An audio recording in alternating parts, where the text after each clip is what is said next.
John, we do it again, brother. How you doing? Yeah, doing great. Como ça va? Yeah, you just got back. You just did some traveling as well. Where did you come back from? You told me like a couple weeks ago, but I forgot. So It Costa Rica? was a combination. No, we went to Ecuador for 3 weeks, my Ecuador. daughter and I. Yeah, Awesome. it was a humanitarian thing. It was really cool. We helped build a school for special needs kids, which was nice. And there was a good spiritual aspect of the trip too. And it was really, really cool. Cool. And I'm Yeah. assuming that was a great opportunity for just the two of you to do a trip on your own without the whole fam. Yeah. Yeah. It was a good bonding experience for us. And it was for her kind of a post-graduation trip as well. Good excuse for me to get out with just her. And man, it was so cool. And then we got back and went straight to Las Vegas at a company convention in Las Vegas that she went with us also. And it was the first time she went to anything like that, kind of taking notes to learn business. And instead of just being there and kind of like wanting to do and being annoyed her that own she thing. has to be there. Yeah. Yeah. So that was a cool follow-up experience too, kind of back to back to to get her perspective on, she's about to turn 18, a little more interested in our family business and simultaneously getting ready to go to BYU. So Yeah, it's a lot going on. Yeah. Oh, that's great, man. That's great. So we're going to field questions today. Obviously, Sean stepping in for Ryan. And we're going to field questions. We're going to field some questions from the Iron Council, which is our exclusive brotherhood. To learn more about the IC, go to orderofman.com/Iron Council. Membership is closed. We open that up at the beginning of each quarter. And so you'd have to wait until the next quarter to be able to join us. But to learn more or to stay connected, go to orderofman.com or even follow Mr. Mickler on Twitter and Instagram at Ryan Mickler. I actually do have a couple questions from Instagram, so we'll roll some of those in as well. We'll start off with the easy one. So a question from Brothers of the North on Instagram.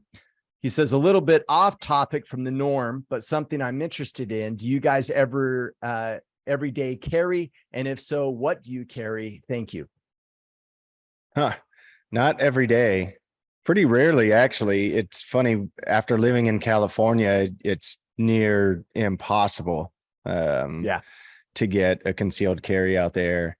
Actually, I've heard it's loosened up a lot in the last year or so, but still, either way, never got it there. Now that I'm in Tennessee, it's a concealed carry state, so you don't need a permit or anything. And I've only carried a couple times. Constitutional carry, right? I think that's called, yes. Right? When you don't have to get a license. Yeah. No license, no permit required. Just does need to be concealed. But I have a P220E SIG 45 that is my go-to. And so pretty. You do an appendix, or what are you using from a holster perspective? A waist holster. I do want to get an appendix one. I haven't gotten it yet, but after the couple times, I think I'm more comfortable with that. It's weird how that is. Yeah. One of Clint, Clint, one of the battle team leaders in the IC. Yeah, he did me a solid, because when I started carrying, he was like, well, I started looking at a particular SIG, and I'll share what I carry here in a second. But he was like, try out a bunch of holsters before you decide. And so I literally borrowed holsters from him, and I'd spend 1 week with that particular holster to see what would work, what didn't work. And after doing that, it was appendix all the way. So there's a company out of Utah, Tier 1 Concealment, I think they're called. They make it a great appendix. I carry a 365 P365 XL with the Romeo 0 red dot on it. So it's great, man. And it's works out good. The only problem I have is the dress shirt thing, right? So Like I changed my wardrobe so I don't ever tuck my shirts in because of this. But sometimes I want to wear a dress shirt and tuck my shirt in, and I have a dilemma. So have you, well, I was going to ask you, but you haven't been carrying, or you don't carry as often, but like, I wonder how many guys have done the walk of shame. I call it the walk of shame. And it's when it feels very natural to me. In fact, I feel like something's wrong if I'm not. And I have gone to concerts, like, and I get up and I'm like, oh my gosh. And it's the walk of the shame back to the car, right? Because I was still carrying, I didn't realize it. I've gone to the Delta Center multiple times, walk up and I'm like, oh my gosh, Oh, walk of geez. shame back to the car, right? Like just constantly, like, I don't know. I've done that a lot, unfortunately, but luckily it hasn't like been an issue. I don't remember until I'm about up to a metal detector, and then all of a sudden I'm like, oh yeah, I better walk back to my car. So you do but make anyhow. a good point. You make a great point though with the holsters, because it is something. I've bought 3 of them now, and and just about every time I'm at a gun shop. Yeah. And when you're at a gun store, in my opinion, the smaller, the better, as far as gun stores go, and trying to find them. I mean, cause you could spend hours there trying to figure it out. And, it's definitely something that takes some time. I think most guys think, oh, it's, I'll just kind of get something and strap it on, and I'll be good to go. It'll be fine. Yeah. Totally. Yeah. Totally. And we know this jujitsu, on the mind. And me personally, I think appendix is perfect for that. Perfect for ground fighting off your back, right? It's in my center of control. It's right in front of me. No one's reaching back. I'm not exposing an elbow by trying to grab something. It's in a place where if I'm playing off my back, I have immediate draw ability. I mean, I've kind of nerded out about what holster I should be carrying. And I feel pretty good about the appendix. Although at first I was like, this seems highly dangerous. This is extra dangerous for whatever reason. I just don't like something being pointed at my junk, but you get over it, I guess. It's funny you say that too, because one of my holsters I took and I flipped. It was like a plastic, one of those plastic ones that you kind of slide in, and I flipped it around so that instead of having it on my drawing side, on my side I shoot from, I flipped it to the other side so that I'd kind of pull across. And it didn't work, but I definitely had that was my thought, is that I come across you're like, this is pointing at stuff. Yeah. It didn't work, but it definitely crossed my mind.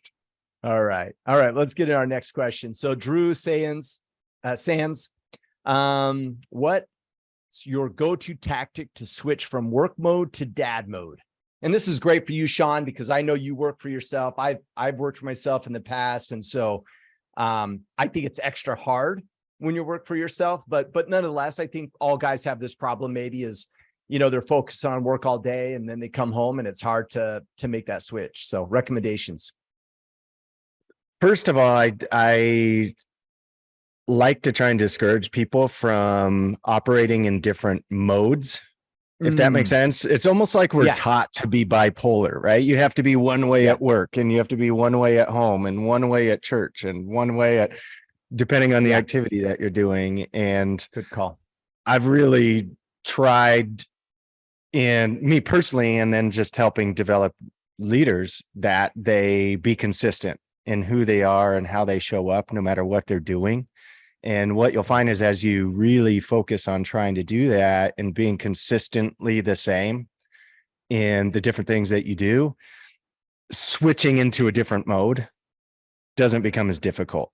And it's one of those things. I think sometimes we think, oh, in our job, we need to be, more rough or more, especially as men, we need to be kind of seem like we're in more control, or maybe even more aggressive is maybe a bad word, but I think a lot of guys think that.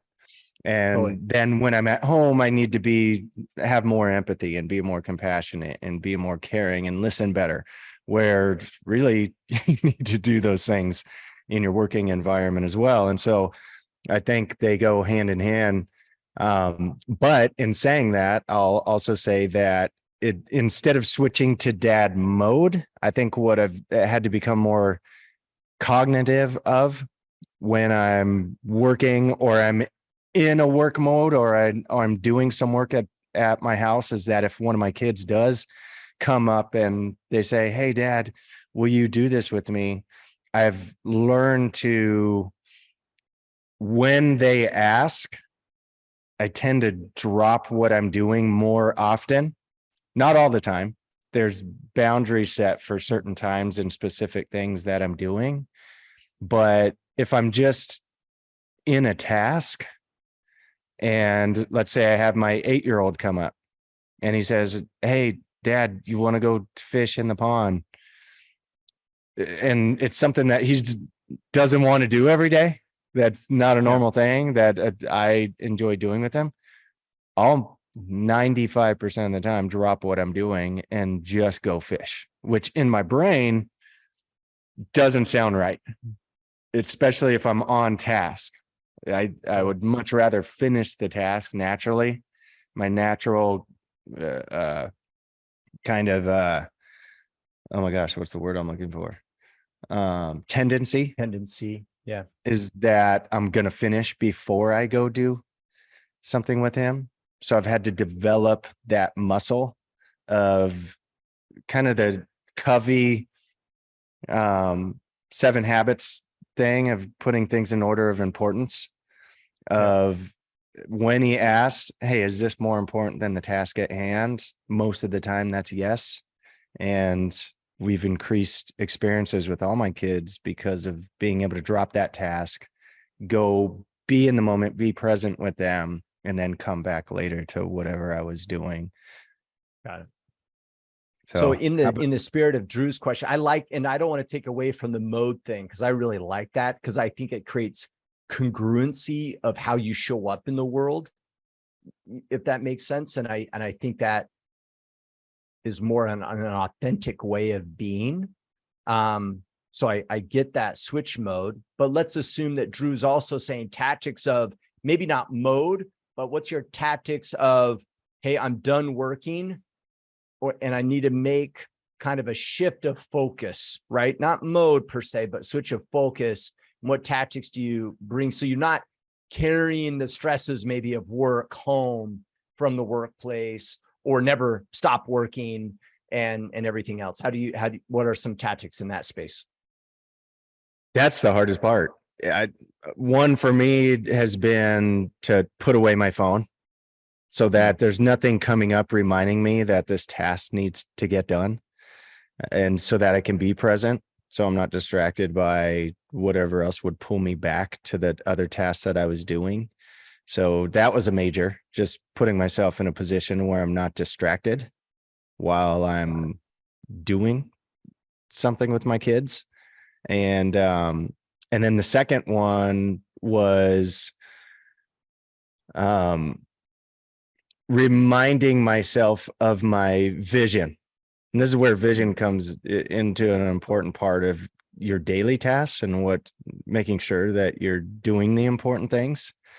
Because if I remind myself of the father I'm supposed to be, and who I am and how I show up, first and foremost, I want to be a good disciple of Christ and a good example of that. Secondly, I want to be a great husband. And third to that is I want to be a great father. And so all of that comes before business and those things. So if I remind myself of that vision that I have for myself, then it gets me focused on doing well in that instead of getting back to, whatever it was I was doing in between. Yeah. I like it. I had a good conversation with one of my employees, Ray, actually last week. We were talking about staying on task, boundaries, those kind of things. And one of the things that I've encouraged employees to do in the past, and obviously kind of encouraged Ray to do this, is And the analogy I use often, or the example I use often, is like, I get frustrated if my wife calls me midday during work, right? Because I'm in the middle of a task, and that goes both ways, but I don't naturally do that both ways, right? So, if work calls me in the evening, I'm not like frustrated, like, hey, I'm really focused on my kids right now. Like, this is not a good time. So I need to get my priority straight, back to what you're saying. But most importantly, what I was about to say is, what we do is, in my day, like in the day, establish the boundary, the day is over. And I actually, what my recommendations is the following items: is number one, if I know my day is over, let's say at 6, right? And I'm going to change my focus at 6 p.m., then I need to give myself the margin to do that well. And the reason why I want to do it well is so I can be fully present, right? It's hard to be fully present with anybody if I have these nagging, unsettled things that aren't addressed, right? And so what we want to do is, in the day, effectively give ourselves the margin. So let's say at 5:30, I know I'm leaving at 6. At 5:30, I am now going to end my day. And this is what that day looks like. Number one, I review my calendar for tomorrow, because the last thing I want to do is wake up and go, holy crap. You know what I mean? There's something, I have this weird meeting at 7 a.m. and I'm not ready for it, and I have problems, right? And that might show up, later in the night with my family. So I want to know that now. So I look at tomorrow's schedule, see if there's anything that is critical that I'm not ready for. Then I make my power list. Andy Priscilla talks about this. A number of influencers have this, but I create the list of things that absolutely need to get done tomorrow. And why? It's fresh in my mind. I just spent the last 10 hours working. I know exactly all the drama, all the issues. I know I'm really well connected to it. So I do it the night before, and I write down any critical issues that need to be addressed tomorrow. I mark off my tasks that I completed, and then I end my day. And now when I drive home, I know work's not coming with me. The times that I've not showed up less powerfully for my family, it's the scenarios where I'm at work and I'm like, oh my God, holy crap, it's time. I close the laptop lid, I grab my laptop, and I ran out of the office. And the reason why is, what did I intend to do? Well, I'm just going to go home and flip this thing back open, and then I'm going to try to multitask. And that has never worked out well for me. Whenever I've tried to get some work done and be with my family, that's never a good idea. I'm short with them. I'm easily triggered. I'm upset. I'm not playing on the floor with my kids and being goofy because I'm stressed out or I'm trying to get something else done. So I would generate that margin to end your day has been really beneficial to me, for sure. Yeah, I totally agree with that. There's no way you can multitask and be effective in both. Dude. Yeah, I've had breakthroughs in my life when my kids were young and I was stressed out working from home, and I was horrible. And I realized, like, I can't do this. Like, I'm showing up in a really negative way to them. So, all right. Brendan Watkins just married a single mom with a toddler. The father left them for someone else not too long ago after she was born.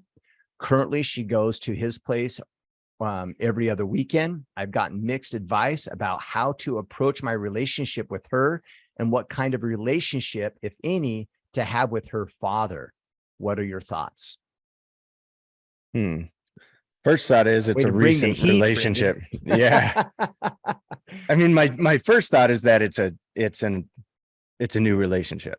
So yeah, that's, you out of the gates have to be, it takes time. You have to be fully acceptant of the fact that there's a toddler, and that's a part of, if you care about this woman, that it doesn't say if it's a boy or a girl, does it? A girl. A little girl. So then she's a part of this woman's life, and it's always going to be a part of that. And so out of the gates, I think it's important to want a relationship with her as well. I think you're doing yourself, and if you call her girlfriend yet, or this wife, you just married. Yeah, just married her. Yeah. Oh, just married. Oh, geez. Yep, just married. Then I was wrong. It's not a new relationship. So I missed that part. Well, sorry. the relationship with his daughter is new, though. what the relationship with the daughter is new. With the toddler, in essence. Well, yeah, maybe. I guess it's not. I mean, if that they're new, getting if they've probably married, been dating for a unless while. they've Yeah, pulled that's the true. trigger, unless they did Yeah. like a Frozen, right? Yeah. Yeah. All right. Fair enough. But They've had time to establish some form of a relationship. Yeah. yeah, I mean, okay, this switches my whole thought process. Yeah, absolutely, you need a relationship with her. I mean, she's part of your life. She's always going to be. And you definitely want a relationship with the dad in some capacity. Not that you're ever going to be buddies, but at the very least that you're cordial and that there's communication of mutual support on either end. And, you know, I can say this coming from growing up with a single mom who went through multiple marriages, where I got the most angst growing up as if my mom and dad weren't getting along. And I have to give my dad credit. He never said bad things about my mom ever, but she almost only said bad things about my dad. And it didn't make me love her more and him less. It just would make me mad at her for not supporting me and that I still love my dad. So I think it's important that you at least have enough of a relationship with the dad that you can know his good qualities and not badmouth the guy, and not, now, again, he didn't say much about that end. And if the guy's a good guy, if he's a bad guy, if she is going there every other weekend, he's in her life. Obviously. Yeah. And so either way, there's input. And so the better you know and understand him, the better off you're going to be on your end and how you talk about him and how you support her when she's with you and when she's with him. So and that could change as she gets older. She may decide she wants to be with dad more. She's, wait until the teenage years happen. So she's part of your life. And I think the more involved you are in every part of it, the better off everybody is. What would you say? I mean, you've experienced I've dealt with this. Yeah, I've experienced this. I'm actually curious, Brendan, he mentioned how he's gotten mixed advice on how to approach the relationship. I'm kind of curious what the advice has been. Yeah, that's interesting. I think that's what threw me because. Yeah, me too. But I mean, and here's the deal. Here's the thing I think a lot of parents get wrong, that you and your new wife, and I'm not saying you guys are doing this, but I think this is what some couples get wrong, is they think that the new spouse or the new husband is going to replace dad, and they're going to have their nice little picketed fence and everything's going to be fine. You will never replace her father. She has an innate built-in love and affection for him that is special and unique, and you will never be able to fill it. And I think you and mom need to get really clear that you're never going to, and that's okay. And it's beautiful. And that you've taken on the responsibility of someone else's kid, and that's admirable on your part. And you're all in now, right? Because you married her. So, but the key thing is I would focus on establishing a relationship with her. I would focus on making sure that her relationship with her dad is healthy. I would give her advice on how to interact with her dad. I would promote him as much as humanly possible in her life. And you can take, kind of the backseat of fatherhood a little bit, because you're going to need to be. Now, there's a couple things. You and mom need to be aligned on the same page, right? So don't buy into any of the advice that's like, well, it's not your kid, so you don't need to withhold boundaries or any of that stuff. No, that is still your home. You're still married. You and mom are on the same page. You guys need to be on the same page. And you need to be that kind of role model for her while promoting her relationship with her dad. The other thing that, and I'm just going to project on you, where maybe Asia and I, we struggled in the early phases. I think one thing that we struggled with is, if I was hard on him, she would be extra soft. And if she was extra soft on her son, then I was extra hard. And you guys need to not do that like what we did. And you also need to celebrate the differences of what it means to be a father versus to be a mother. And you guys bring different things to the table, and that's totally okay.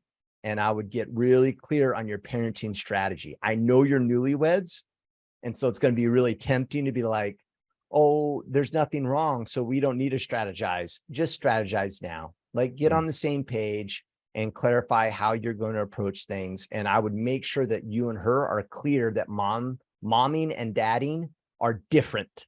And they're meant to be different, and that's okay. And don't undermine each other. Don't undermine her extra affection and love, and don't let her undermine your maybe a little bit more aggressiveness and sternness. She needs both of that, and both mom and dad bring those to the table. I like that. I mean, that's good advice just for parenting in general. All up, yeah. And not to scare you, Brendan, but like, the number one hardest thing in my relationship with my wife has been raising stepchildren. It's been the number one issue. It's very difficult to do. Okay. I like how you said support him, because that's a major thought that I had too. And it just made me think right now, she's a toddler, which means she probably just loves being with him regardless. So she leaves, she goes, she has a good time, she comes back. And as she gets older, because she's living with you, I think the challenge, and you can speak to this directly, is that you're going to be, this is where her rules are. And she's going to have less rules, less boundaries when she's with him. And so it may become a thing where, you know, she's angry with you about certain rules, and then she goes and she has certain freedoms that she doesn't have with you. It doesn't mean you need to change your rules or those freedoms. Simultaneously, she may also grow to have some angst with her dad. And when that happens and she's upset, I think it's important that you talked about knowing him or having a relationship with him. The more that you know about him, if you can even just grab one good quality and be like, hey, yeah, I know you feel this way, but hey, he's still good at this, and he's still your father, and he still loves you. Still loves you. And, you know, and we're here to support you regardless, you know, and I'm sorry you're going through this hard time. That's better to say, you know, than just to agree with her, you know? And so I think that's the word support, like you said, is important. It doesn't mean you always got to say great things about him all day, every day, but you need to know enough to know what to say in those instances. Yeah.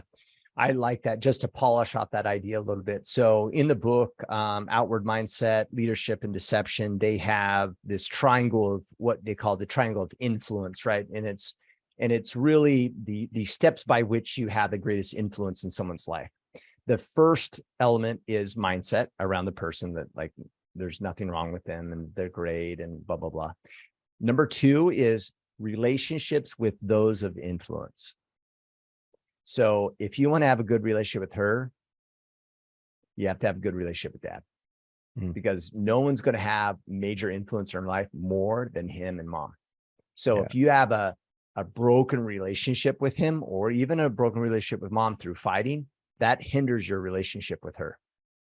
And then of course, when they become teenagers, us being somewhat of a cool dad, or being or having strong relationships with the friends of our children, is an example of what that might look like in the future, right? Because now friends and their peers have influence on them, right? And those relationships become critical. So anyhow, concept, just reiterating the same thing. So, all right, James Percival, small business owner. He says, in leadership, are you guided to lead by standards or principles? I don't believe that they are mutually exclusive, and I don't believe an effective leader can lead without both. But do you guys think one is better to use, or as a baseline over the other? And maybe I'm just naive here, Sean, but maybe let me ask this. What do you think he means by the distinction between standards versus principles? That's funny you say that, because I saw this Okay. question yesterday and I was going to ask the same thing. They're Suck.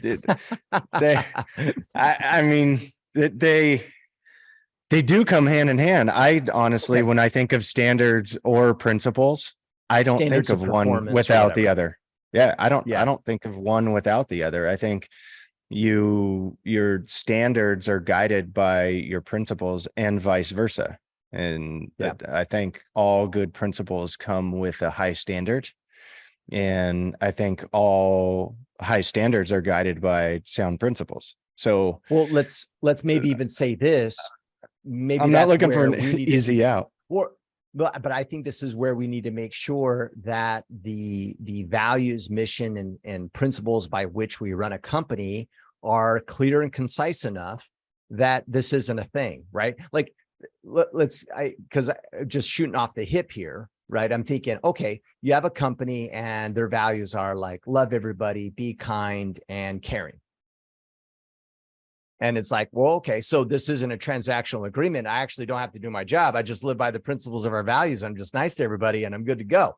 Right. It's like, well, no, actually, you should probably have some guiding principles within your organization that is exceptional performance, that we do amazing work, that we serve our clients, right? Like it should be clear and concise enough that standards and principles shouldn't be in conflict with one another. Is that fair?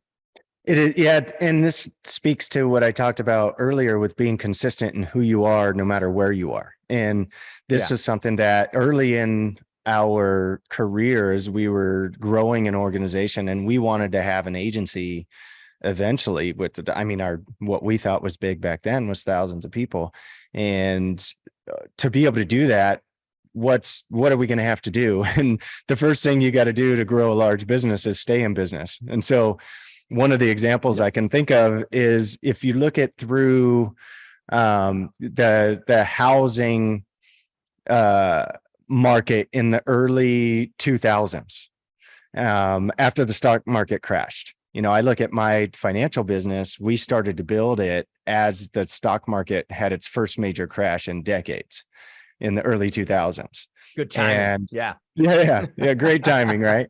But we were building it on sound principles and we made a standard for that. And then what happened was rates just fell off the charts. And then all of a sudden people started refinancing their house on these neg am loans, which I'm sure you remember. And, these adjustable rate mortgages that everybody was doing, you didn't have to show any income. You didn't have to show any, anything. Just they were giving money to mortgage that anyone that you shouldn't be getting. Yeah. And we were doing loans. My wife actually was doing loans when she started our business. And so it was something we were good at, but we took a stand as a business. Now our company, our overall company, the umbrella that we're under, they didn't take that stand that they weren't going to do them because it was legal. Illegal to do them. Perfectly legal to do them, but on paper, it didn't make sense to us to do that to people. And so we took a stand where we were going to stop doing them. And we did. And that cost us, by the way, millions of dollars. We would have made millions of extra dollars through those few years. And we had people we knew that told us like, why aren't you guys doing these? There's so much money in them. It's so easy. It's blah, blah, blah. I was like, you know what? Because on paper, you're just digging a bigger hole for these people long term. And sure enough, that's what happened. And we saw people that didn't take that stand some of them were sued. Some of them lost licenses. A bunch of them are no longer in the financial business ended up being all. A great business strategic move on your part, by the way. Yeah. Maybe we didn't make the extra millions, but we've made tens of millions because we chose not to do it. And it increased our reputation through that time. So the blend of principles and standard, the standard was you could do it. Everybody's doing it. And you can make a lot of money doing it.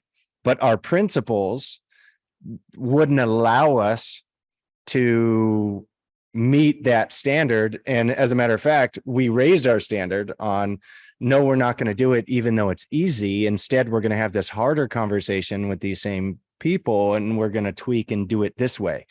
and Yeah. we still helped them, but in a different capacity. And now a lot of people didn't listen to us. A lot of people went somewhere else. They went to someone who would give them what they wanted. And again, we maybe would lose 10 or 20 grand in a transaction with somebody because they went elsewhere. But all of those people that went elsewhere ended up losing their houses or losing hundreds of thousands of dollars, sometimes millions, because they didn't do what we showed them. And then they come back later saying, I wish I would have. And so it built our reputation either way.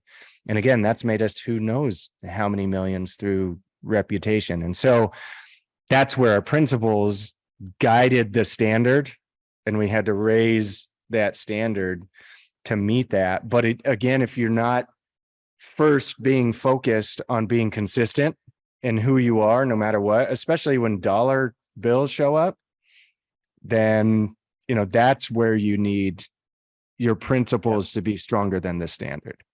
Yeah. Now let's get in James's second portion of that question. He said, but do you guys think one is better to use as a baseline over the other?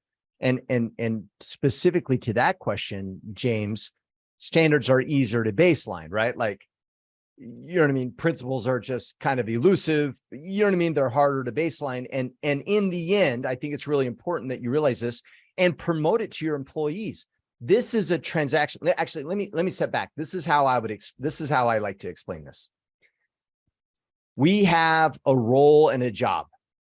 That role, for it to be successful, looks exactly like this.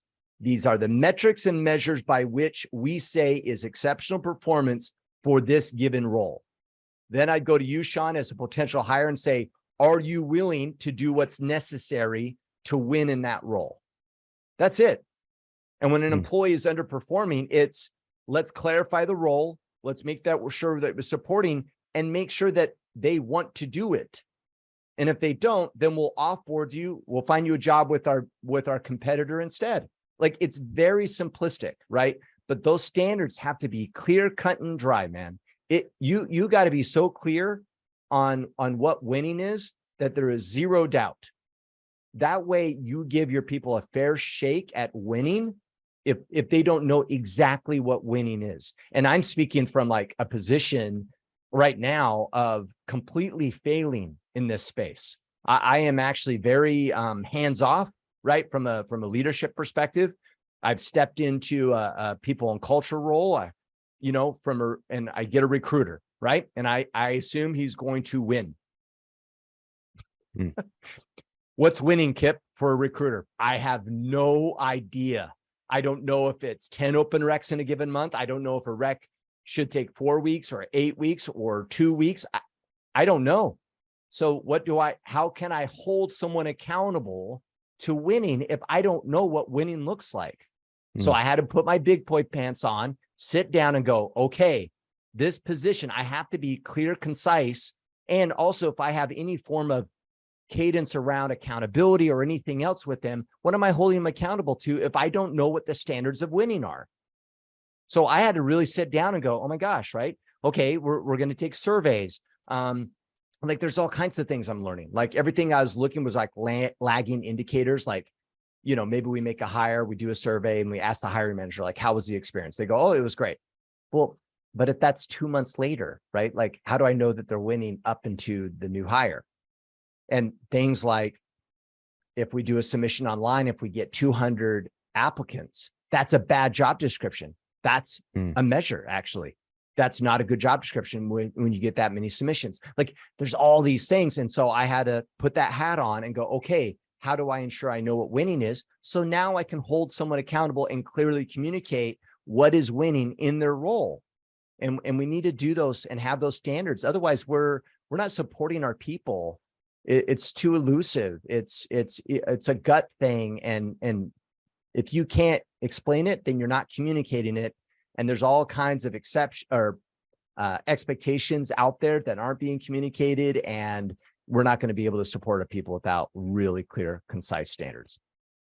Yeah. So if I'm hearing, just to be clear, I think the standard is the more important thing. And then our principles that guide that standard being delivered in its most positive way or secondary to that. Totally. Because, and if you don't mind, this is kind of a fun thing. And I mentioned this, I think last week with Ryan on the podcast, right? We often look at people's ability and then we'll look at their effort and they're like, hey, Sean's highly skilled. He puts a lot of effort in, thus he's good to go. Well, that's not necessarily true, right? You could have a sales guy focus on standards, zero principles, but he's shortcutting, he's doing bad work, like what, back to your example, giving loans out that we shouldn't be giving loans out to. Right? Because we're not following any principles. We're just executing and looking at the metrics versus the third measure, which is impact, right? What's the wake that we're leaving on the organization, our coworkers and our clients? And those often are resembled in the principles by which we operate. And that's the reputation I was talking about, which as you were speaking, I thought of your business, which I honestly know nothing about your business. I know it's in the IT world, right? But I do know this. We have mutual friends and our friend Jacob. And when Jacob, saw you one time we were doing this, he was doing some work for me. And he's like, hey, I know that guy. I know. And then he told me, he's like, man, that company that he's with, they're just awesome. And what he said is that your reputation is that you under promise and over deliver, and that you're at the forefront of the experience that you're giving your clients in the product that they're getting. And so what that means to me is that you've mentioned those sales guys that are doing the opposite, which if you look at sales in general, if you say the word sales, I think they have a bad reputation. Most people think of the used car guy, the insurance guy, all these people who promise you all these things that you find out later don't exist in your contract or whatever it is. And so I think the long game is that your reputation is, on the sales end, is that you're going to get what you pay for. Totally. All right. Josh Savage. What is the best training to do on days that I can't attend Brazilian Jiu-Jitsu classes, knowing that flexibility and conditioning are my biggest weaknesses? I am also a newish white belt. So knowing that flexibility and conditioning are my biggest, so his biggest weaknesses is flexibility and conditioning. What should he be doing when he can't attend jits? Well, I think number one, that the newish white belt part of it has nothing to do with it. I think you're going to have the same challenge even as you progress in your belts. I mean, you would know that better than I would, but I think either way, you need to stay flexible. I think foam rollers a game changer. I think you need to get good at using foam rollers, peanut rollers, stretching, anything that stretches your body. I think it's important that if you are lifting in between, that you're stretching before and after, that you just keep that flexibility, and any movement that you're doing, incorporate hip flexibility, joint flexibility, and those things. And then at the core of all of that, no pun intended, is functional core. I think the best thing you could do in between training is functional core work, in keeping you healthy in those areas. What would you say? I totally agree. I totally agree. I think flexibility is really critical. I just don't fall what I hear, Josh, and I know you're not saying it, but what I hear sometimes is like, hey, I can only go to jiu-jitsu one a week. So what's this other thing I can do that's going to help me be better at jiu-jitsu? Just don't put too much weight on it, because there's really kind of no replacement to training, right? So you're not, what we're suggesting is not some hack that's going to like supplement going to class. Now, is flexibility going to help you? Without a doubt, right? Is having a strong core going to help you? Without a doubt. Is your conditioning better? Without, all those things will help, right? But in the end, right, the biggest needle that will move you down your jiu-jitsu journey will be doing jiu-jitsu. Mm-hmm. So don't look to this as a hack in any way, but still do those things, right? And get those in as much as you can. The other thing is I would look at other ways that you can supplement your jiu-jitsu when you can't attend. I really would, right? So if you can't attend, but you have another newish white belt that, is on the same schedule, but him and you can do drills for 30 minutes and pick one or two moves and literally do it to exhaustion, like lame, like the same thing 50 times each side switch, kind of super boring stuff. I would do it. So, look for those opportunities to do some drilling with other people. If you can't get on the mats, you can drill on carpet if you need to, or figure something else out. But I would try to get as much mat time as possible, and maybe get creative on your mat time if you have to. I would add this. Tell me what you think about this, Kip, is also watch as much of it as you can. In the time that you have. If you can't physically get there, just watching guys drilling or watching technique. I know for me that helps a lot because I can't go 3-4 times a week for sure. But just me staying active and paying attention to jujitsu, I know for me personally is helpful. What are your thoughts on that? I agree. I think watching it is valuable, especially when you can like kind of hold on to it a little bit and like process what happened. You're like, oh, interesting, and generate some curiosity. So the next time you have a human body in front of you, you can give it a run. I think that's in particular, that's really nice. So yeah, I think watching is good. And some of the, actually the other thing I was going to mention that you mentioned, Sean, was, flexibility. Josh, some of those moves that you guys are probably doing at warmups, that some of them might seem worthless to you because you haven't maybe connected them to how you train. But there's your baseline list of flexibility and conditioning things is probably what you guys are doing as part of your warm-up process. I would do those, right? Work on your oompas, your shrimps, inverted rolls for your neck flexibility. You do those kind of movements, and you can obviously YouTube search and all comes up with all kinds of warm-up and exercises that you could do. And I would do those for sure. Nice. Okay. All right. Adrian Patlin. Adrian. I struggle with getting along with other men, even the brothers within the Iron Council, work and jujitsu and etc. I get prideful and become a lone wolf and stop reaching out and just focus on myself. But then I get bitter because I don't have a band of brothers that trust or know me well. This is great, man. And before you answer, Sean, Adrian, like, props to actually submitting this question. Because if this is a struggle, I'm assuming even saying this is a little bit like putting yourself out there. So I really appreciate it. And I actually, I'm excited to chat through this. So what's your thoughts, Sean? I think he's got to practice.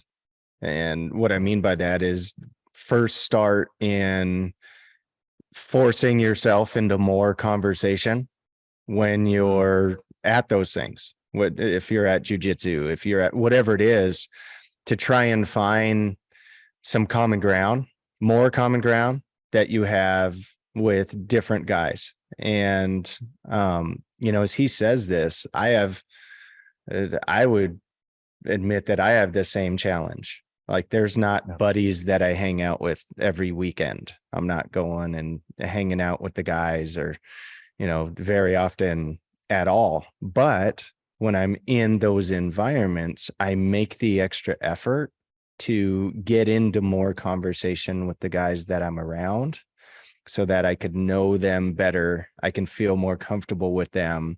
I can, find myself getting into more conversations where I could even maybe confide in them or vice versa. Yeah. And so, but that's a forced effort.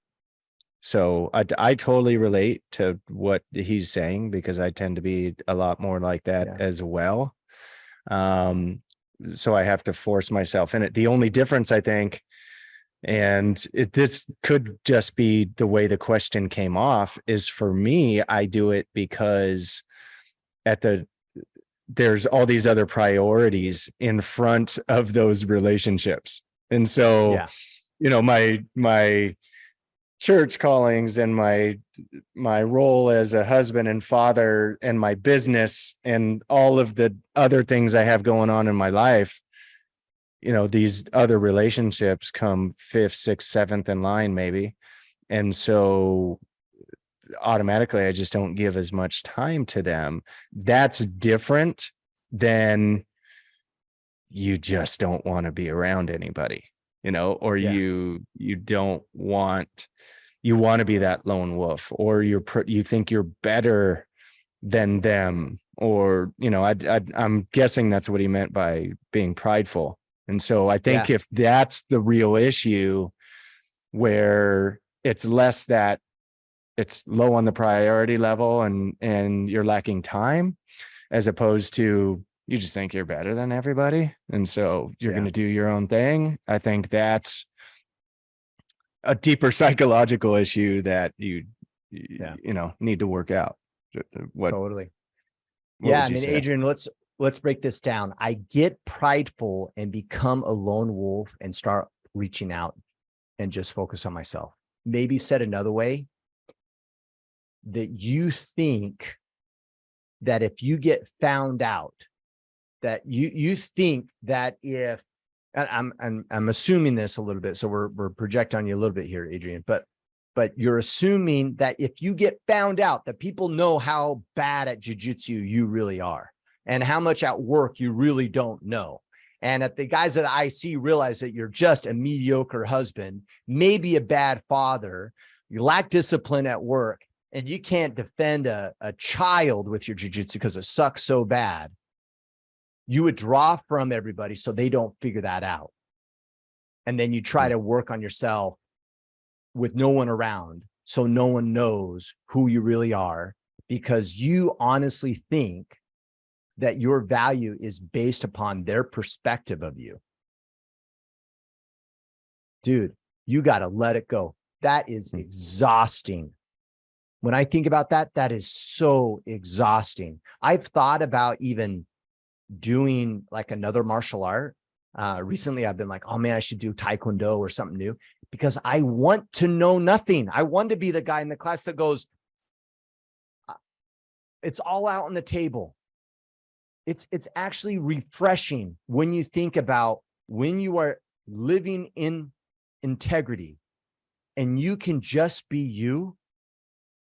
There's freedom in it, because now there's not this charade of trying to pretend something that you're not and everything else. Now, that's really easy to say, but like, it doesn't get you out of the jar, right? It's still really hard to see the label on the outside of the jar when you're in it.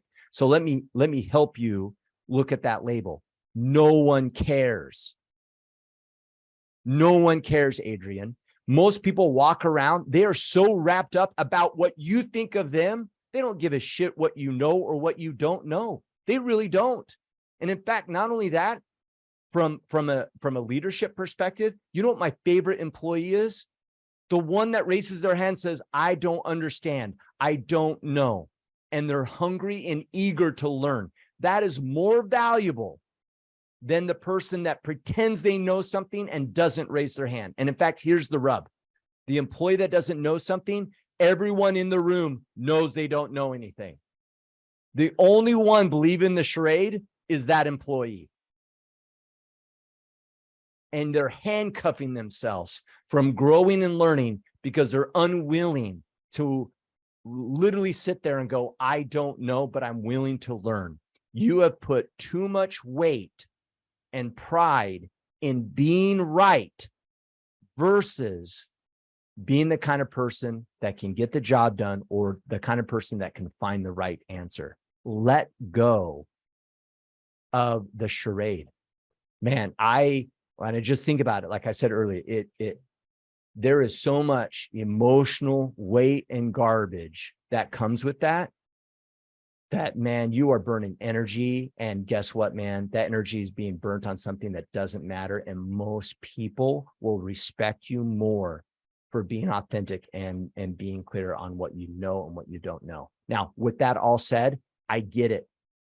You don't think my ego rises up in the middle of jiu-jitsu and I go, and I'm rolling with a blue belt or a purple belt, and he is almost catching me or destroying me. You don't think my ego raises up and go, this guy's making me look bad, right? I'm a black belt, I should know this, but you know what I mean? You don't think that hurts my ego? But here's the rub. If I want to become better, I have to let go. I have to let go of that concern and operate from the perspective of like, yeah, maybe his jujitsu is better than mine. That kind of sucks, but guess what? It is what it is. I'm on the path that I am. And for me to continue on this path, I have to deal in reality. And the reality is you're going to get caught sometimes. The reality of it is you're going to get a job and you're not going to know the answers to the job. You're going to get into the Iron Council and you're going to be with a bunch of guys that you think are amazing and you don't think you pair up to them. That's going to happen. And the more you let go of the expectation of how you should or should not be and deal in reality, the sooner you're going to be on the path of growth.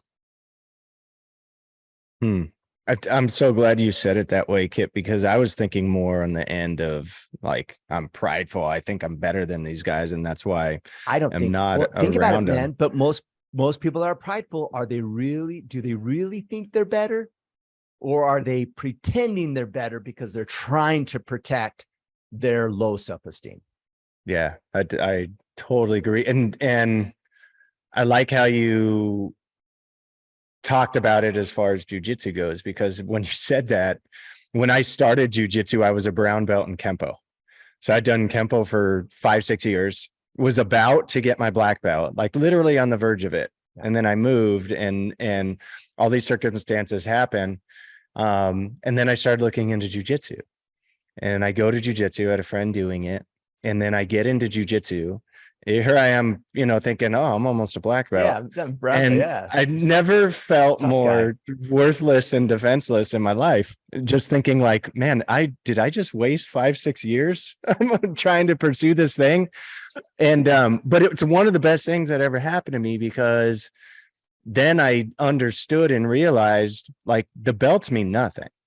It's more about your capabilities, you getting better, you knowing and understanding you can get better, the push to be better, and being in an environment that helps you to harness that.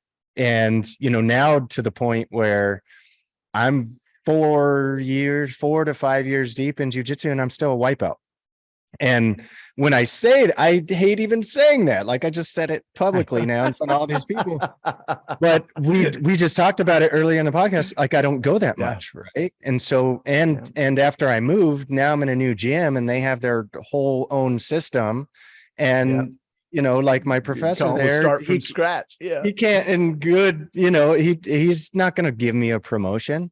But when I go in there, I'm tapping his purple belts and his blue belts, and I'm a white belt. So honestly, like I've learned to not care about the belt, and if my professor decides he's going to promote me, awesome. It's not going to stop me from going if he doesn't, because I'm getting better. I'm learning.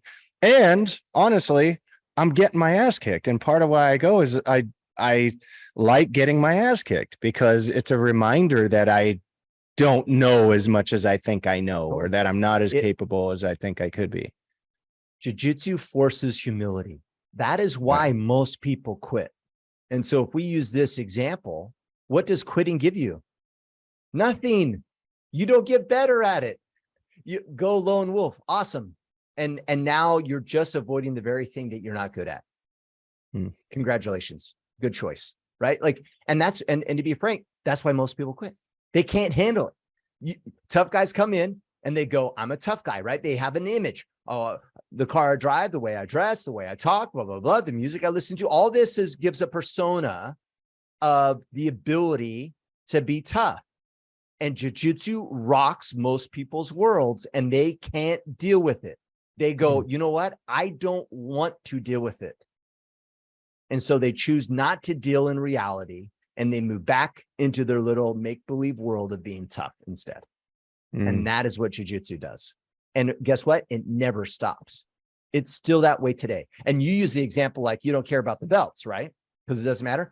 I would even suggest you shouldn't care about the tap, because I can't count how many times that I tap someone, a little bit of ego flare kicks into me, right? I'm like, oh yeah, I got him. I'm better than him. Mark my word. Whenever my ego flares up like that, the next roll, or the next day I get destroyed. And then the jujutsu gods look down on me and go, shame, shame, shame, Kip. You know better. You don't get ego here. You get humility here. Right. And that's the way it is. And that's why we go, because it keeps us in check. Right. And that's why, to Adrian's question, that's why, Adrian, you stay in the Iron Council. That's why at work you say you don't understand something. And that's why you keep going to jujitsu, because you need to let go of that stuff. Right. And we all need that humility. Yeah. Sure. And I don't want to make this a purely jujitsu thing. It's just a good but analogy it is. As we're talking about it. Everything is. Everything is jujitsu. Okay. But you're also going to have guys that come in that can train more than you and that have been there the same amount of time as you. And like, I know guys than you. Who, I know guys who started when I started, and they're purple belt now, or they're brown belt. I know one guy just got his brown belt. He was, young kid. When I started, he was 18, now he's in his early 20s. He just got his brown belt, I found out. And we've been training the same amount of time, but he goes every day. And so you have different priorities. You know way what I mean? different. He doesn't have kids. He's not married. He doesn't have a business. He doesn't have any of these things. And so like, I could sit there and be like, man, I suck. And not want to go like roll against that guy, whatever, because he crushes me now. And I used to be able to, on his same level.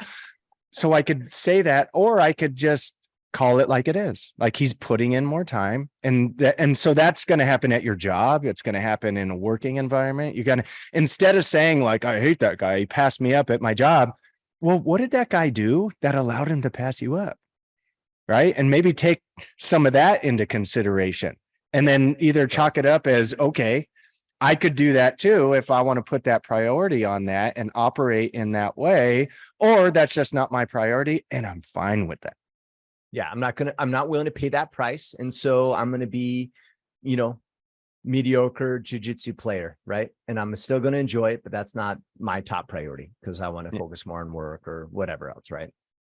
Yeah. Totally. I like it. All right. Last question.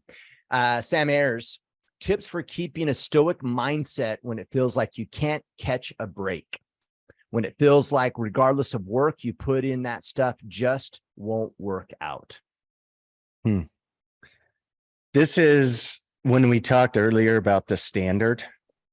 I think this is where knowing those standards are important, because there's a difference between spinning your wheels and productive work. And so as long as you know the standard that produces productivity, then you can be confident in, if you're giving your all. And I think this is where most people fool themselves, is because you're working hard, you say, well, I should be getting better results than I'm getting right now. Yeah. But I think most of the time there's a little bit more that we can give that we're not, that we let ourselves slip in. And that doesn't give us the exact result that we want. And so that standard, I talked about, you see someone else who's excelling at that thing that you want to do well in. And, we can make excuses, or we can level up to that standard and apply those things ourselves and put ourselves in a position where we can get those same results. That's what will happen inevitably. And there's not a self-improvement book. There's not a business book. There's not a health and fitness book. There's not a spiritual book that you'll ever read that doesn't give you that exact plan. Find something that works, find somebody that does what works and do what they did, and you can have those same results. And so as long as you know what that standard is, and you're putting in at least equal to the work or more, then you can be confident in the result on the back end. So I would say just make sure you're not fooling yourself. And then don't get too emotional when you get little wins starting to happen. Is just stay focused, keep working hard. Don't allow your thermostat to kick in, I call it, to help you cool off, and stay the course. Yeah. But it's hard. Yeah. I've been there. Super hard, right? I mean, you can hear it, right? Can't catch a break, right? Mm-hmm. And it's like, okay, what does that mean? Can't catch a break. Means a break is what? Right? I'm doing everything I should be doing, Sean. I'm doing it all, man. And it's not working out, right? A little bit of, I had this expectation that if I did X, I should be getting this. I'm not getting that. Can't catch a break, right? And so maybe, Sam, I would just be mindful of the meaning we're putting around it, right? Of like, because that has a sense of self-reflection, negative talk, right? Kind of in there. At least it does for me. And, you do. And victimhood. That's definitely victim wording. A and B doesn't equal, A plus B doesn't equal can't catch a break, right? It's like, well, it doesn't equal C. Okay, well, then it's the wrong A or B. Okay, change A. Change B. Change this. Oh, not the results. Didn't work. Pivot. Like a pivot's not bad, right?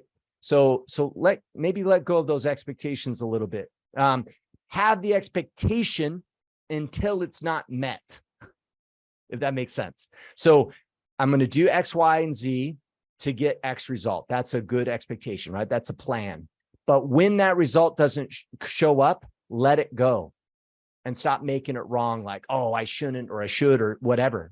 You didn't, right? So Stoics, the Guide to the Good Life, one of my favorite books on Stoic philosophy. I love this analogy. They use like tennis matches as an example. And we could use jujitsu if we wanted, a jujitsu match as an example. But like, and I came to this realization. I was at Worlds a couple of years ago, and I was in the bullpen getting ready. My nerves are all over the place. Why are my nerves up? Because I want to win. I don't want to look bad. I want to perform well, whatever. And my buddy tapped me on the shoulder and said, just remember, you will not experience a single match today that is as hard as what we deal with back at our school. And that my win or losing that day was not determined in that moment. It was determined months and months leading up to that competition. It's already been determined. Now, the only thing I had to do is just go do whatever I was going to do based upon my training.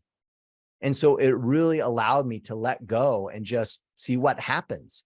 And then if I didn't win, it's not, oh, I failed in that match, I should have blah, blah, blah. It's no, my training didn't work. And I need to make pivots back to the training itself so I have a better result when it comes to competition. It's the same thing.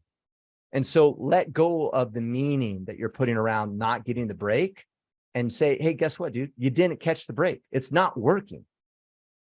Period. That's the facts. So what are you going to do about it? Let's get some coaching. Let's pivot. Let's whatever, right? And get the necessary reps in so you do get the opportunity when it does present itself. I like that. Spot on. Cool, Sean. Good as always, man. Yeah. Good as always.